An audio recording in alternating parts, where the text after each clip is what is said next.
Kita nggak mungkin, kita nggak mungkin merubah orang kalau kita sendiri tidak berubah. Sama halnya, kalau kita tidak jujur dengan diri sendiri, kita juga nggak bisa jujur pada orang lain. Ya. Kita nggak bisa bohong pada Tuhan. Tuhan tahu hati kita. Tapi pada orang lain kita bisa bohong. Tapi untuk diri sendiri kita nggak bisa bohong. Betul. Belajar jujur diri sendiri ya. Kita mulai dari Yerusalem, mulai dari diri kita sendiri ya. Kepada istri, anak-anak, keluarga kita, baru kita keluar. Oke. Terima kasih masih tetap bersama kami. Ini kita tinggal bertiga, Pak Andre. Ya, Bu Ana, halo Bu Ana, Bekasi. Bu Ana Bekasi. Nggak mulai terus ya. Pak Walter ya. Di luar tuh. Di luar ya. Oke lah, nggak apa-apa. Ya, salam. Ya. Oke, Pak Walter. Silakan Pak Walter. Oh iya. Ya, buka kamera, Pak. Maaf ya. Ya. Saya masih di mobil. Masih di mobil, Pak. Nggak usah, Pak. Maklum, jam-jam segini, jam-jam aktivitas saya, jam-jam ada tugas-tugas pelayanan, tugas-tugas ini semua, dan juga ada tugas-tugas waktu ini saya lah, me time, me time saya sendiri saya pakai untuk kegiatan olahraga seperti itu. Karena sore itu ada kegiatan-kegiatan pelayanan juga. Ya, saya mengikuti semuanya. Saya mengikuti kesaksian Pak Peter luar biasa, ya, di mana Tuhan selalu memberikan yang terbaik dan tidak ada waktu yang terlambat bagi Tuhan. Semua indah pada waktunya. Itu yang kita terima, ya. Ya, jadi kalau saya baca ayat yang sudah disampaikan tadi, firman Tuhan clue-cluenya, kalau nggak salah ini sudah pernah dibahas ya, Pak ya. Kalau nggak salah beberapa hari lalu, ya. Jadi pelayan baru ya. Beda. Yang kemarin beda. Beda ayat. Ayatnya yang paling terakhir kalau nggak salah ya. Ya, ayat yang terakhir. Ya, ada hubungannya. Ya, ada hubungannya. Memang kalau kita pelajari dari konteks itu semuanya, konteksnya itu Rasul Paulus mengingatkan kepada kita dan dia membandingkan pelayanan-pelayanan yang lama ya, itu ada. Nah, pelayanan lama itu berbicara pelayanan-pelayanan yang dimana semua di bawah aturan-aturan hukum Taurat, ya, hukum Taurat. Nah, ketika Rasul Paulus menerima Kristus, ya, di situ terbuka semuanya bahwa sekarang nih pelayan-pelayan yang baru ini pelayan-pelayan yang mengarah pada hukum kasih yaitu Kristus yang dipimpin oleh Roh Kudus. Jadi bukan lagi dibicarakan, disinggung di situ, bukan ditulis oleh loh batu, bukan. Tapi disinggung tuh bicara sudah ditulis dalam diri kita sebagai orang yang percaya, yang terima Yesus, yang karya Roh Kudus itu bekerja atas hidup kita. Nah, itu yang diingatkan. Jadi ada beberapa tadi sudah disinggung juga tadi Pak Peter bilang, tolong baca di ayat apa, betapa mulianya pelayanan yang dipimpin oleh Roh. Nah itu jadi kembali lagi di mana tadi sudah disinggung juga bahwa tubuh kita adalah bait Allah. Jadi tidak ada lagi pelayanan-pelayanan yang lama, tidak mengacu pada hukum Taurat itu lagi, tidak. Betapa berat ya, betapa susahnya pelayanan-pelayanan lama. Rasul Paulus mengingatkan kepada jemaat-jemaat di Korintus dan beberapa tim pelayanannya di tempat itu bahwa ini loh yang kita pakai sekarang, pelayanan ini. Pelayanan yang perjanjian yang baru dengan darah Kristus, perjanjian dengan kekuatan kuasa Roh Kudus. Nah, itu yang dimaksud dari penulisan Rasul Paulus seperti itu. Nah, apa yang menjadi implementasi kita? Tadi disinggung bicara masalah karakter, ya. Kita sudah mendengar banyak hal tentang kesaksian Pak Peter itu luar biasa, sangat luar biasa. Itu adalah kesaksian ketika kita menerima Kristus, ya. Kalau dalam kitab Wahyu itu cinta mula-mula kita, pelayanan mula-mula kita itu punya standar pada umumnya sesuai dengan firman, itu standar. Tetapi proses itu berbeda-beda. Pak Peter mengalami proses seperti itu. Prosesnya mungkin Pak Andre beda. Yang menjadi pertanyaan, kalau dia sudah bertobat tapi tidak melalui standar tadi, saya tanda tanya itu. Saya tanda tanya. Karena pada umumnya seperti itu prosesnya. Tuhan akan memperlihatkan kekuatan kuasanya ketika kita terima Yesus. Yohanes 1 ayatnya ke berapa? 12 14 itu 12 14. Engkau percaya atau terima Yesus, engkau dijadikan anak. Benar? Akan diberikan Ya, kuasa. Nah, kuasa ini baru masih kuasa kuasa anak kecil ya. Kalau kita bahasa aslinya tuh kuasa yang masih biasa-biasa. Nanti ketika kita proses perjalanan iman kita, baru kita akan melihat kuat nggak kita dalam iman kita. Kita kuat teguh, ada yes. kuasa yang namanya exousia tadi. Jadi kuasa yang masih kecil-kecil itu ada perbedaan child of God sama son of God. Anak kecil, anak rohani yang masih kecil diberikan kuasa juga. Tapi ada Yes. kuasa ketika kita menjadi dewasa. Dewasa kerohanian kita ada yang namanya kuasa lebih dahsyat. Seperti itu. Mungkin Pak Peter sudah melakukan itu, ya, menyembuhkan orang sakit, berani menyampaikan firman Tuhan. Itu semua tanda-tanda standar orang terima Kristus. Percaya. Ya. Tanda-tanda standar di mana-mana, tanda-tanda percaya semua. Saya alami dan saya juga mengalami hal seperti itu, ya. Ya nanti kalau ada waktu saya bisa bersaksi, kalau ada waktu saya mengalami hal semua. Dan ketika saya menjumpai para petobat-petobat baru, semua punya standar sama, hal-hal yang supranatural. Cuma ketika dia masuk dalam proses pertumbuhan iman, nah di situ bisa kita letak letak perjalanan. Ada yang dia jatuh lagi, ada yang dia mundur, ya kan? Bahkan ada yang dia berdiri teguh, dia bisa naik next level dan dia menjadi uh, murid Kristus. Karena pengikut sama murid beda, Pak. Pengikut sama murid beda. Pengikut Ya, banyak, murid nggak banyak. Nah, jadi ini banyak. nanti akan ada perbedaan di situ. Nah, kuat nggak kita mengalami namanya proses iman?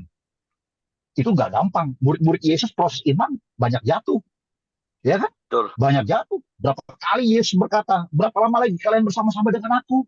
Hah? Kalau kita baca konteksnya seolah-olah tulisan biasa, tapi itu ada arti di mana perkataan itu ada satu kayak macam apa ya? Kayak guru ngomong, itu berapa lama lagi sih? Nah, seolah-olah seperti itu bahasanya. Berapa lama lagi kalian bersama-sama dengan aku? Kenapa kamu tidak bisa melakukan ini? Nah, itu satu peringatan buat murid-murid Ya, Yesus. Ya kan? Dan ya. banyak hal. Rasul Paulus juga mengalami hal itu. Proses iman Rasul Paulus, lihat perjalanan dia dicaci, dia di ini, sampai semua. Kita akan mengalami hal itu. Kita akan mengalami hal itu. Jadi bukan kita mengalami hal-hal yang indah. Nanti ada pertumbuhan iman, kita akan mengalami hal-hal begitu kalau kita nggak kuat. Terlebih pemahaman kebenaran firman Kristus itu sendiri. Makanya Paulus bilang katakan, hati-hati dengan Injil lain, hati-hati dengan Yesus lain. Nah itu seolah-olah benar, seolah-olah menyenangkan telinga, tapi itu mengarah kepada bidat, mengarah pada kesesatan. Kalau kita tidak peka seperti itu. Nah, menjadi karakter Kristus, karakter yang diubahkan oleh Roh Kudus, kita mengalami perubahan-perubahan dari dalam. Baru nanti ada namanya karakter murid Kristus di dalam Matius 5 ayat ayat pertama itu, diberkatilah orang yang haus dan lapar. Itu bicara karakter Kristus, karakter murid, karakter murid.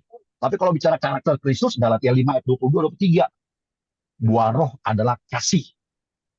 Nilai-nilainya ada 8. Ada sukacita, damai sejahtera, dan seterusnya. Kita miliki itu.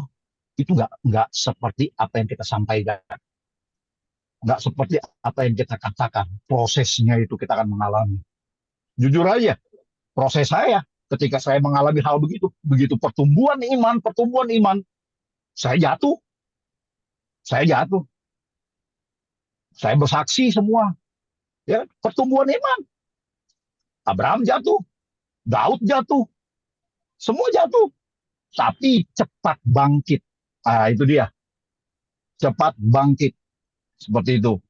Tidak gampang, tidak gampang. Tadi proses itu. Kalau kita tidak kuat, nah ini Karakter Kristus itu kita miliki dan karakter murid Kristus harus kita pelajari juga, kita harus ketahui. Sehingga kita menjadi suratan yang terbuka. Kita bisa dilihat seperti itu. Tadi kesaksiannya Pak Peter, benar. Mereka lihat suratan Kristus terbuka. Ya, seperti itu. Tapi pada waktu ada proses untuk pertumbuhan iman, hati-hati. Hati-hati. Kasih karunia Tuhan bukan yang indah-indah.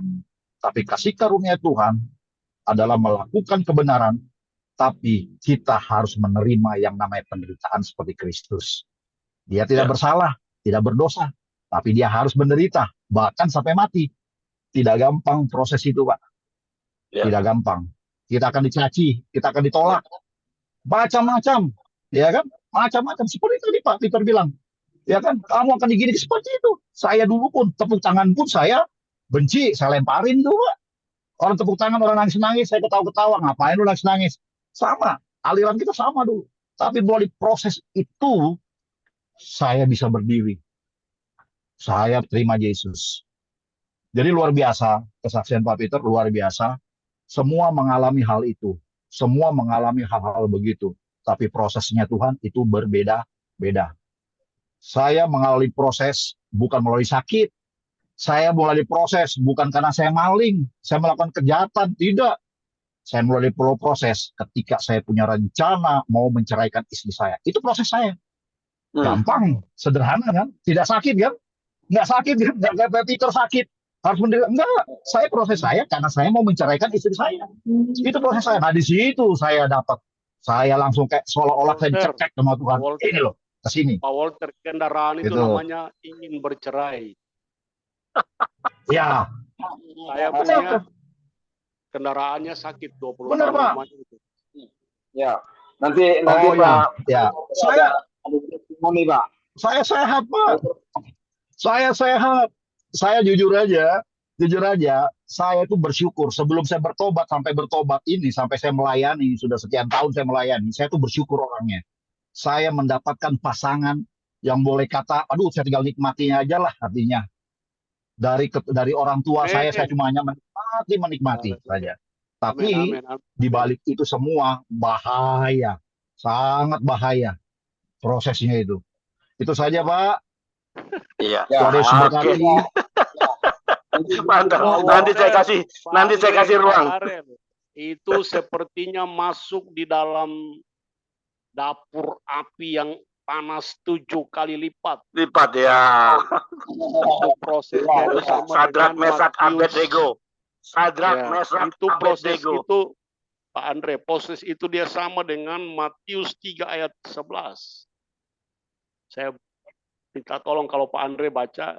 Dulu kalau kita tender proyek, kita tunggu kapan kita punya kontrak ini bisa menang ya, tender perang itu.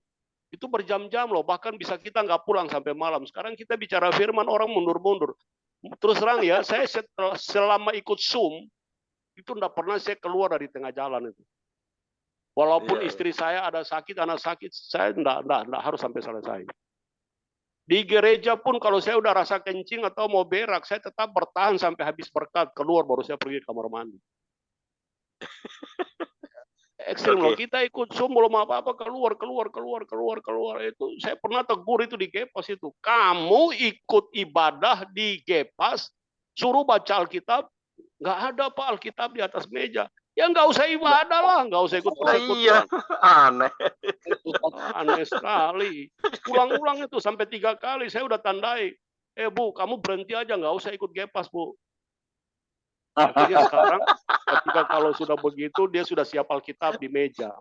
Nah ini yang kayak begini nih, bangun manusia nih, bukan bangun manusia, bukan bangunan 30 lantai di Surabaya nih. Itu saya dipanggil untuk itu, jadi kalau omongan saya tuh kayak begitu, saya nggak mau tahu.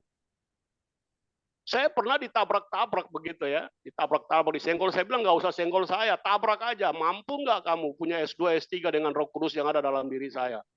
Tabrak, ayo. Benar, Pak. Saya pernah tuh ditantang sama satu hamba Tuhan. Kita ngomong dari jam 7 malam sampai jam 7 pagi. Istrinya itu nelpon dia tuh hampir 20 kali, itu pendeta. Dia sampai terheran-heran. Dia bilang, Pak Peter, kenapa bisa kamu ngomong sampai pada tingkatan begini? Nggak usah nanya saya, tanya Roh Kudus gitu. Roh Kudus. Gitu. Iya. Nah, saya bilang tadi, Nanti Pak, api kalau itu ada panas, waktu Pak. saya bisa Baptisan api saksi itu panas, Pak. apa yang Coba sama minta tolong Pak baca, Peter Pak. bilang Matius gitu. 3 ayat 11. Kita Coba ngobrol itu sampai orang pemulung aja saya ajak ngobrol Pak. Memang harus saya sampaikan. Itu dulu saya waktu saya pelayanan seperti itu. Jadi mau kita beritakan, mau kita sampaikan, mau. Sampai orang duduk nongkrong saya ajak ngobrol. Karena mau kerinduan itu awal kerinduan mau menyampaikan firman. Orang lewat saya panggil, saya ajak makan ngobrol firman Tuhan. Orang lewat saya panggil semua. Sampai mereka bilang gini, jangan lewat kau di rumahnya Pak Walter itu, kau nanti dipanggil. Sampai begitu. Oke, lanjut Pak. Lanjut. Oke, Matius 3 ayat 11 ya Pak. 11. Minta tolong Pak Oke, Andre baca. Matius 3 ayat 11. Minta tolong. Aku membaptis kamu dengan air sebagai tanda pertobatan. Yes. Tetapi Ia yang datang kemudian daripadaku lebih berkuasa daripadaku, dan aku tidak layak melepaskan kasutnya. Ia akan membaptiskan kamu dengan Roh Kudus dan dengan api. Amin. Yesus waktu dibaptis oleh Yohanes Pembaptis ada percakapan yang alot. Yohanes Pembaptis bilang begini, mana mungkin aku yang membaptis kamu untuk membuka tali kasutmu tidak pun, layak. membuka tali kasutmu pun, mu pun, mu huruf besar, pun aku tidak layak. Tapi Yesus bilang begini, lakukan itu supaya seluruh kegenapan firman Tuhan itu digenapi. Ya. Karena apa? Yesus menghargai pekerjaan Yohanes Pembaptis. Yesus Iya. sama Yohanes Pembaptis itu adik kakak. Iya, sepupu. Yohanes duluan, Iya. lalu Yesus lahir. Elizabeth. Nah,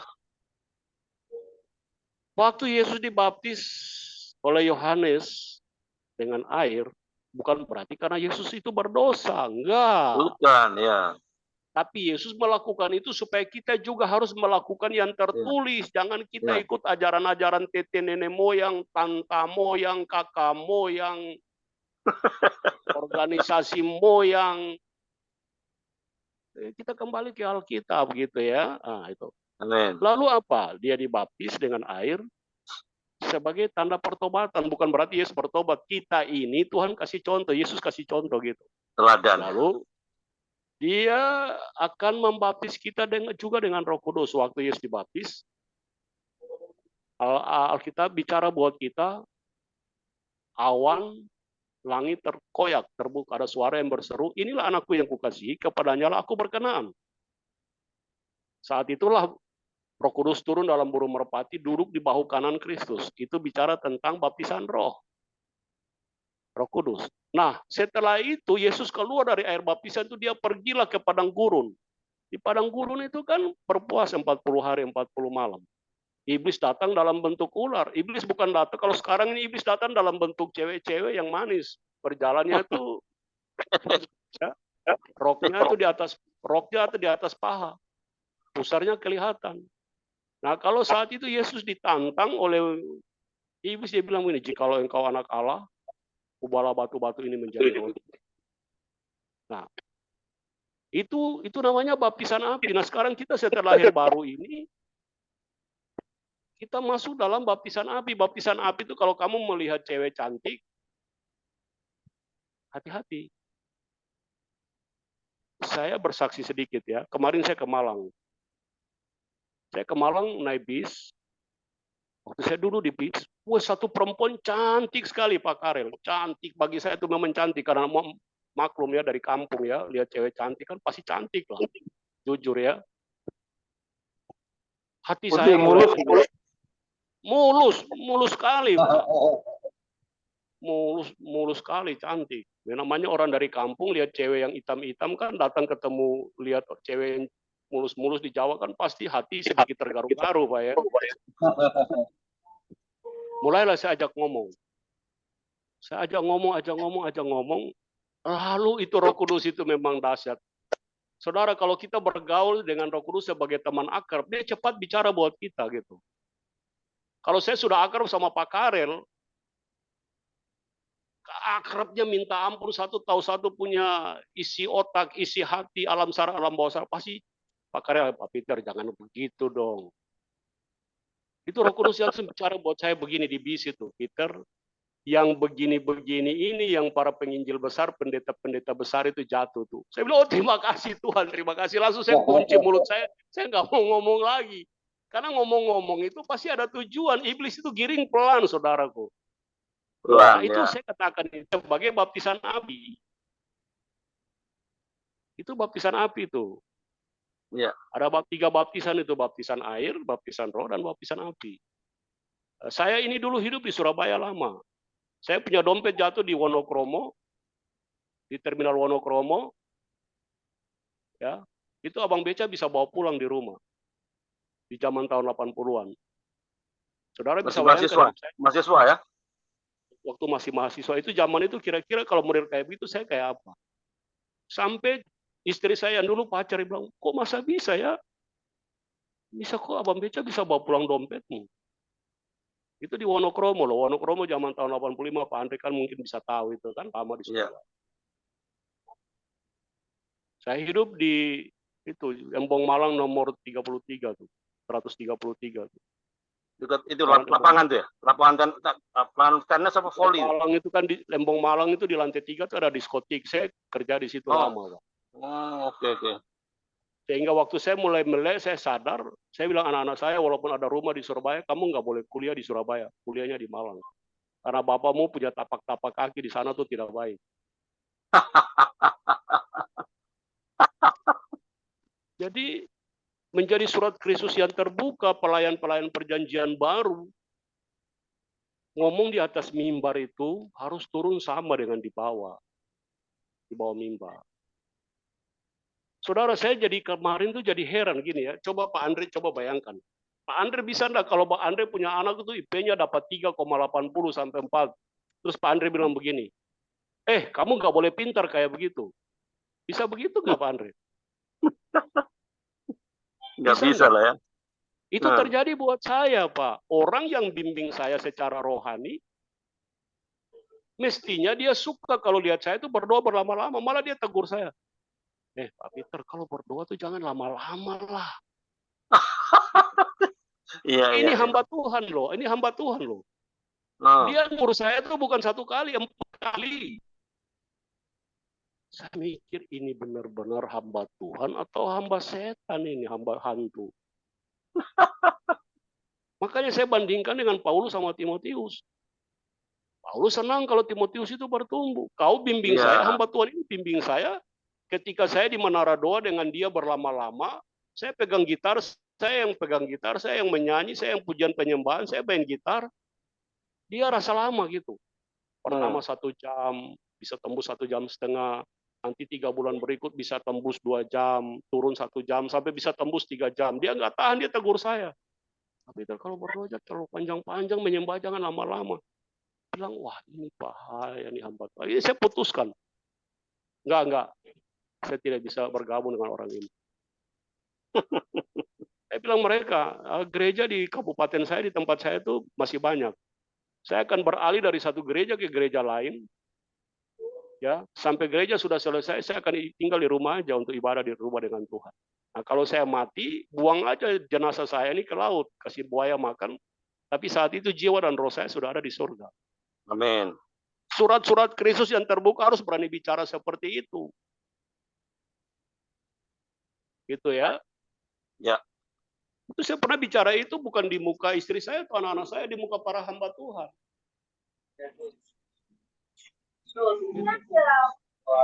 Karena banyak sekali praktek-praktek firman Tuhan yang sudah melenceng jauh.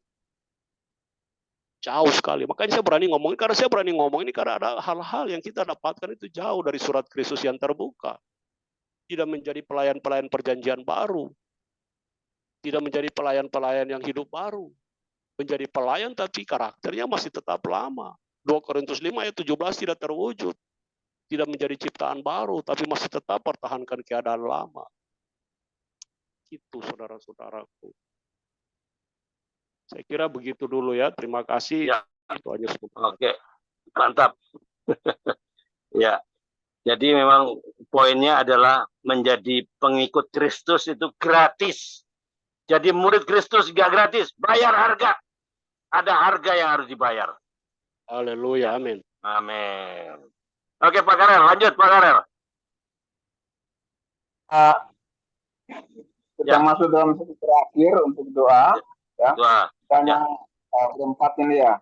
Ibu Hana masih monitor terus ya. Bersama Pak Walter, Pak Peter, saya sama Pak Andre. Berempat aja. Ya. Kita akan doa bersama. Pak Andre, doakan kita semua, Pak Andre. Ya. Oke. Ya. Saya tadi dua buka. Mungkin Pak Peter. Saya berdoa, Pak. Pak Peter kasih kesempatan. Saya yang berdoa. Nah, kasih kesempatan. Ya.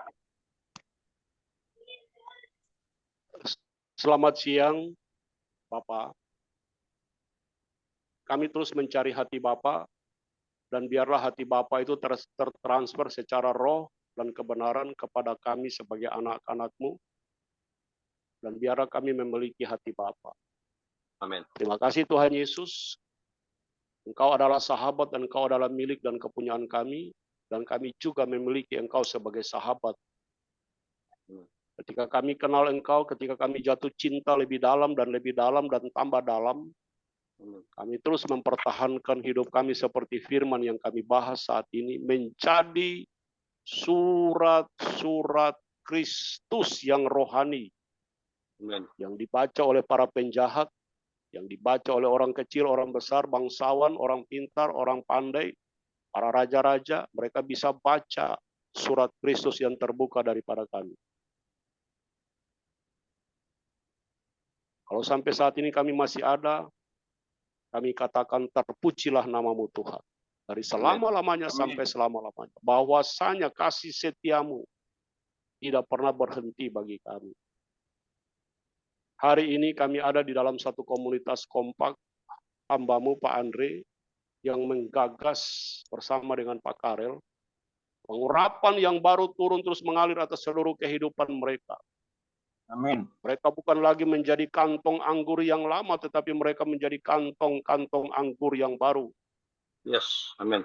Ada anggur-anggur yang baru yang terus dicurahkan di dalam seluruh kantong-kantong rohani mereka yang baru. Hati mereka adalah hati yang baru. Dan hati mereka itu adalah hati yang telah digembur oleh kebenaran-kebenaran firman Allah, sehingga benih-benih yang baru terus bertumbuh. Hikmat dan pengertian wahyu dari Roh Kudus diberitahukan kepada mereka berdua, Pak Karel bersama dengan Pak Andre. Hikmat dan pengertian dari Allah ada pada mereka untuk mengelola kompak ini. Amin. Di usia seperti ini kami bersyukur. Kalau mereka kelelahan tubuh, kalau organ-organ tubuh mereka kelelahan, haus dan lapar, karena dimakan usia aku berdoa saat ini, kasih mereka organ tubuh yang baru. Amin. Yang rusak kau gantikan dengan organ tubuh yang baru, karena Engkau yang menyusun organ tubuh itu secara rapi. Amin. Dari jantung, limpa, empedu, liver, paru-paru, pankreas, ginjal, usus besar, usus kecil, saraf-saraf, otot-otot, urat-urat, pembuluh-pembuluh darah, Engkau yang mengatur secara baik. Amin. Kasih yang terbaik bagi mereka, sehingga mereka tetap juga mengingat akan kemurahan-Mu itu untuk memberkati orang lain lewat kompak ini. Amin. Pak Walter diberkati, mulutnya tidak boleh berhenti bicara firman Tuhan. Amin. Kalau mulutnya berhenti, biarlah serafim itu akan mengambil bara api dengan sapit dari bait Allah itu untuk menyentuh pada mulut bibirnya, supaya dia terus bicara tentang kebenaran firman Tuhan kepada siapapun yang dia temui, kolega kah, rekan-rekan kerja kah, yang terhormat kah, orang-orang yang terpandang kah, sampai kepada pemulung, sampai kepada orang-orang yang jahat sekalipun, mulutnya tidak pernah berhenti bicara tentang kebenaran firman Tuhan sebagai saksi dan corong Kristus. Amin. karakter, cara hidupnya menjadi surat yang terbuka, yang dilihat oleh banyak orang. Mereka akan merasa enak dan sedap untuk memandang kehidupan daripada hamba-Mu Pak Walter. Ibu terkasih, Ibu Yohana yang ada bersama kami pun diberkati. Teman-teman yang bersama-sama dengan kami yang mengikuti Zoom pun mereka diberkati. Seluruh aktivitas mereka diberkati. Kami semua adalah orang-orang yang lanjut usia, tetapi roh kami tetap muda. Seperti Kaleb katakan, aku 80 tahun, tetapi rohku menjadi muda seperti orang yang berusia 40 tahun. Dia mengingat masa muda dia sebagai seorang panglima perang. Kami juga adalah panglima-panglima perang di dalam memberitakan kebenaran firman Allah tanpa takut dan gentar. Dalam situasi dan keadaan apapun, kami tetap memberitakan kebenaran firman Tuhan karena kami tidak sanggup membayar kebaikan Tuhan dalam hidup ini. Kalau sampai dengan hari ini orang masuk keluar rumah sakit dengan membayar tabung oksigen, kami yang sehat sampai saat ini, kami tidak membayar apa-apa karena Tuhan memberikan itu gratis kepada kami untuk menghirup udara yang segar ini. Sehingga tidak ada yang kami balas kepada Tuhan kecuali kami harus ada di dalam persekutuan seperti ini. Dan hanya tidak terbatas dalam persekutuan seperti ini, tapi terbias sampai kepada istri, anak-anak, cucu, orang tua, adik, kakak, gandum, tetangga, sahabat, kerabat. Kami bicara tentang kebenaran firman Tuhan bagi mereka. Benar, firman Tuhan ini tidak ditulis di otak kiri kanan kami. Firman Tuhan ini tidak ditulis di alam sadar, alam bawah sadar kami. Juga tidak ditulis dan tidak tersimpan di memori kami, tapi tersimpan di tanah hati kami yang subur sebagai perpustakaan rohani. Sehingga ketika kami diklik dengan roh, maka dengan sendirinya firman itu akan keluar untuk memberkati setiap orang. Terima kasih. Kami semua yang bertahan sampai dengan saat ini diberkati. Waktu yang terbaik ini kami katakan terima kasih Tuhan, karena semua waktunya adalah miliknya Tuhan. Detik per menit, menit per jam per hari, hari per minggu, per bulan, Tuhan tetap menyertai kami. Sebentar lagi kami tidak terasa akan kami memasuki bulan yang ketiga. Peliharalah kami Tuhan dengan kasih setia dan rahmat-Mu. Apa yang diinginkan oleh hati kami, Tuhan sediakan itu. Terima kasih Bapa. Kami hendak undur daripada persekutuan kami ini, tapi kami mohon berkat dari Tuhan. Kemurahan demi kemurahan Allah terus mengalir atas seluruh kehidupan kami. Roh Kudus, tarik Kristus itu masuk di dalam hati kami dan pikiran kami. Di dalam jiwa kami, dalam hasrat kami, dalam keinginan kami.